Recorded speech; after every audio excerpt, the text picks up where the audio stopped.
Welcome to the online module on development policies. Development policies is part of the week on development interventions, and in this week we will talk about infrastructures during the normal lecture, and in this module we will talk about development policies.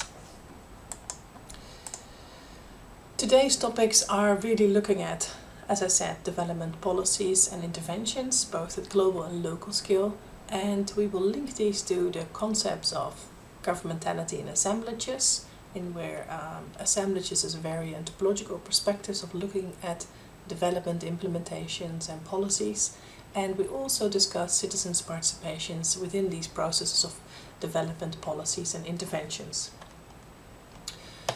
One of the big examples of this online module are the Sustainable Development Goals.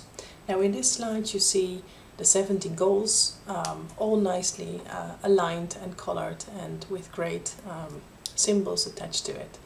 The SDGs, or the Sustainable Development Goals, or also known as the goals, were set up in 2015 by the United Nations, and basically are an agreement between the Global North and the Global South to set specific targets and indicators on all these goals.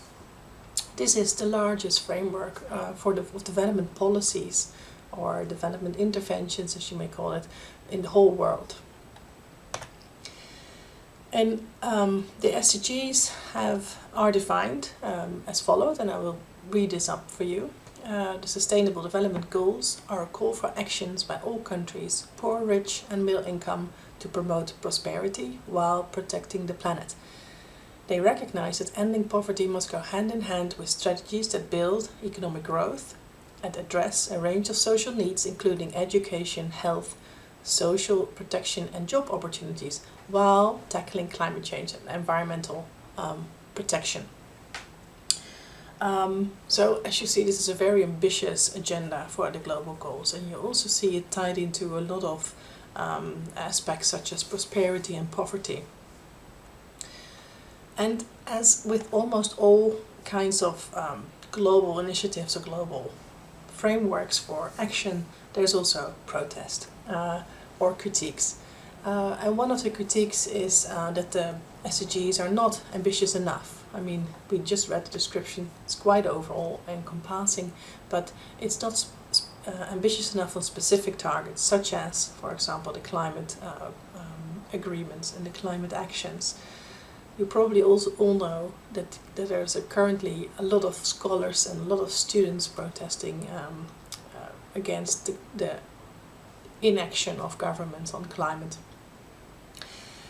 Another one of the critiques is that SDGs replicate inequality. They don't sufficiently address to really solve equality or inequality issues. As you probably have read, there is this research that said that 1% of the world owns the majority of the resources and the wealth in the world, while the other 99% don't. The inequality is something that is increasing in the world, and we need to deal with that. And the SDGs should deal with that, but the critique is that they don't do this enough. Another consideration that we need to make with the SDGs is that there is this notion of development and prosperity in it. And as we also discussed in the infrastructure lecture, we can see that not all development is welcome, or not all understandings of development. People have their own ideas about what development is and what kind of future they want, and this doesn't necessarily have to be the same as the SDGs. However, there is no room for that other or alternative views.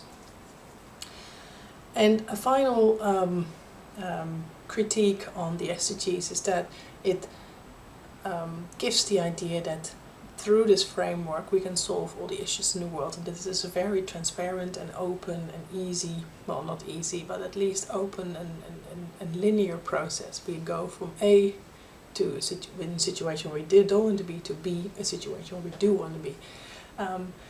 But as you can see through these processes and these discussions about inequality, is that policy implementation is messy. And this is actually one of the main messages that you will get if you follow this online module and follow the presentations. So this brings us to the learning outcomes of this online module. We will probably not in that order, but we will critically evaluate the implementation of development policies. We will be comparing and contrasting different perspectives on development policies, and we will be analyzing the value of anthropological perspectives on development policies and interventions.